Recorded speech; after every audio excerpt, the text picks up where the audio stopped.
Okay, welcome to my book's first Photoshop tutorial for those who don't really know how to do stuff impact and who kind of want to use Photoshop.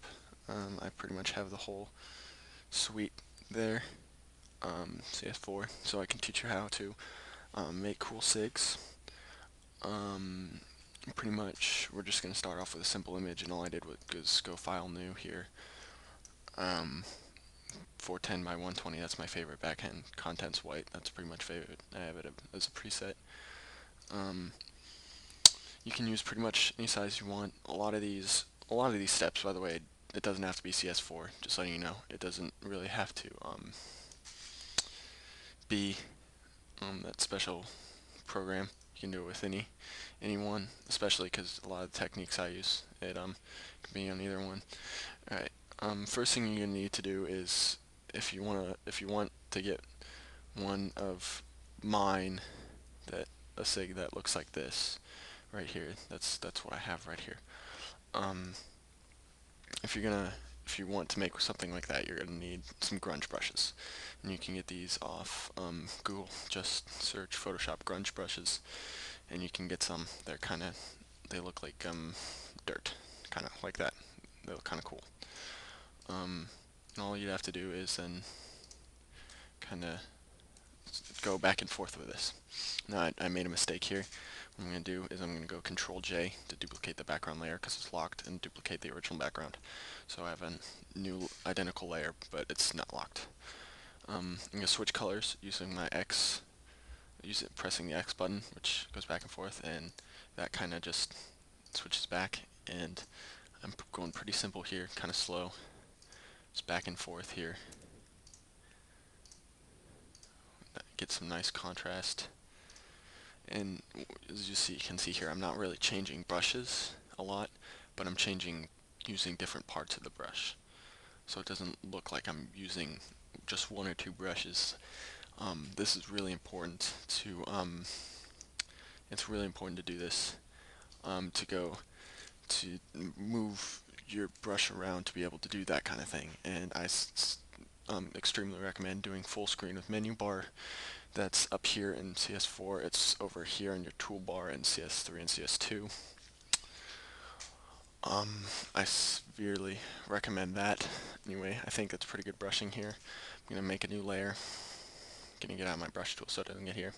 I'm gonna open up Bridge so I can open up my render here. I have a nice little render, Resident Evil 4. I love Resident Evil 4. I'm gonna, not even going to lie. Love it. It's a little bit of Leon. So I chose that. Oh, dang it, I didn't want to do that. I'm sorry, it opened up in Fireworks, and I don't want to do that because it's a PNG file, which is a Fireworks file. I'm sorry. I didn't want to go open with Photoshop CS4. Okay. Now for here, as you can see, I went to GameRenders.com and got this. It's pretty much just copy paste. And this one isn't locked. I just want to go here and just delete that because I don't want that. I need to go back to my standard screen mode, and you see my background here. And here, CS4 puts it all in one window. I want to drag this window out so I can get a separate window. I don't have to have this selected. I'm sorry, I'm doing a lot of keystrokes here. Control A, Apple A for me, and Control D deselects, so you can quickly do that. Your V tool is your move tool, and I'm just going to drag that over.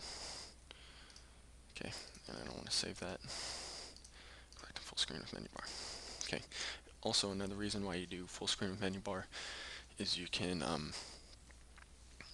easily use the more easily used free transform tool, and I just did that by pressing Command T, which is Control T on a Windows, and I'm holding Shift here to maintain the aspect ratio, so it doesn't get warped.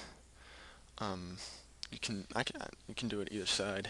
On my other one, I did it to the left, so I think I did it to the right, so I think I'll do it to the left here. as you can see, it didn't go in my new layer, so I'm going to delete that layer. As you can see, actually I didn't want to do that. No, I still want a layer. Okay. As you can see, the background isn't colored. The render doesn't really match, so I'm going to get some color here. There's a lot of different ways you can do this. I'm going to take a 200 pixel brush, but I'm going to make it big. I'm going to make it unlucky number, but I like it anyway. I'm going to make it big here. This is really one way to do it. It's probably the easiest way to do multicolor stuff.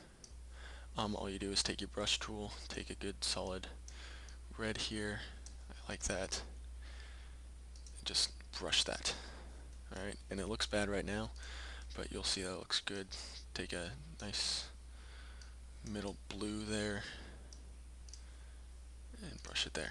Notice I'm going on the edges there again, because it's going to look good, because it's going to be nice and faded, and now I want nice solid green here, if I can find one, right there. I'm going to go like that. Actually, that's a little too high. Like that, still a little too high. Right there. So you get a nice little tricolor there. And I'm going to go to layer style. I'm going to go to overlay.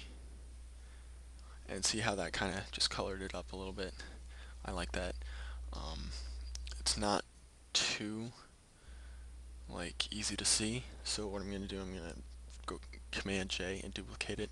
And you can see that I obviously just increased it.